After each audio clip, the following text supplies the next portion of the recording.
এ কি তুমি আজও হোমওয়ার্ক করোনি? আর এটা কি? হ্যাঁ, এত বাজে হ্যান্ডরাইটিং। এরকম করলে কি করে হবে বলো? এত বাজে হ্যান্ডরাইটিং করলে পরীক্ষায় তো কম নাম্বার পাবে। আচ্ছা কেন তুমি? হ্যাঁ, তুমি ভুল করেছো তাই তো তোমায় বকছি। আমাকে বকা, দাঁড়াও দেখাচ্ছি মজা। কি হলো মাম্মা? তুমি আমার বেবিকে বকেছো? কেন বকেছো? হ্যাঁ হ্যাঁ, মানে দেখুন না, ও কোনোদিনও হোমওয়ার্ক করে না, হ্যান্ডরাইটিং। এক্সকিউজ?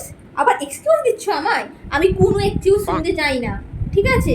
তুমি জানো বাড়িতে আমি আমার বেবিকে কত প্যাম্পার করি, আর তুমি সেই জায়গায় আমার বেবিকে বকেছো? ম্যাডাম শুনুন, তোমাকে বলছি শুনে নাও, আজ থেকে আমার বেবি যেরকম ভাবে চাইবে তোমাকে ঠিক সেরকম ভাবেই পড়াতে হবে। ম্যাডাম আপনি আমাকে বলছেন? আর ও যে না, আমি কোনো কথা শুনতে চাই না তোমার, ব্যাস এই বলে দিলাম। আর সেরকম ভাবে পড়াতে না পারলে আমাকে বলো, আমি অন্য টিচার দেখে নেব। আর তাছাড়া ভাত ছড়ালে কি কাকের অভাব হয় নাকি?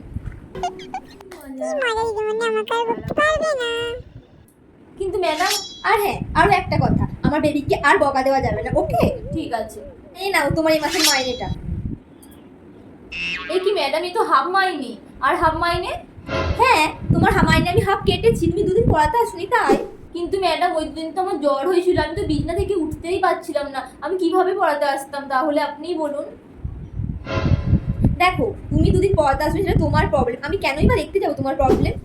ম্যাডাম এরকম করবেন না, আমি না হয় এক্সট্রা পড়িয়ে দেবো, সেটা তোমার প্রবলেম, আমি কেনই বা তোমাকে বেশি মাইনে দেবো? হ্যাঁ, কিন্তু যখন আপনারা কোথাও যান আমি তো পড়াতে আসি, আবার এসে ফিরেও যাই, তখন তা আমরা কোথাও গেলে কি তোমাকে বলে কয়ে যাবো নাকি? কি বলতে চাইছো তুমি?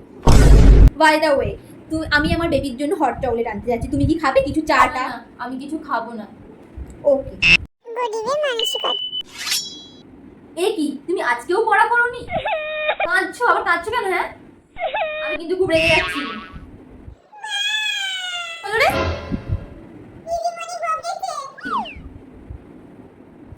দিদি দেখো না, আজকেও পড়া করেনি, এরকম ভাবে চললে কিভাবে পরীক্ষায় পাস করবে বলো তো? হ্যাঁ কেন রে, তুই পড়া করিসনি? অনেক বড় লাইফ হয়ে গেছিস না, দাঁড়া, তোর বাবা আসুক, তোর মার কম করেছে, তোর বাবা আসুক, সব বলবো আমি। ম্যাডাম আপনি শাস্তি করতে পারবেন আমার মেয়েকে, আপনি আপনার মতন করে পড়া না করলে শাসন তো করবেনই, যাতে ও পরীক্ষায় একটু ভালো রেজাল্ট করতে পারে, একটু দেখবেন। আচ্ছা ঠিক আছে, ওকে আর বকতে হবে না, আমি দেখে নিচ্ছি। আর এই শোন, ঠিকঠাক করে পড়াশোনা করবি, আর ম্যাডাম যা বলবে সব শুনবি কিন্তু, ঠিক আছে?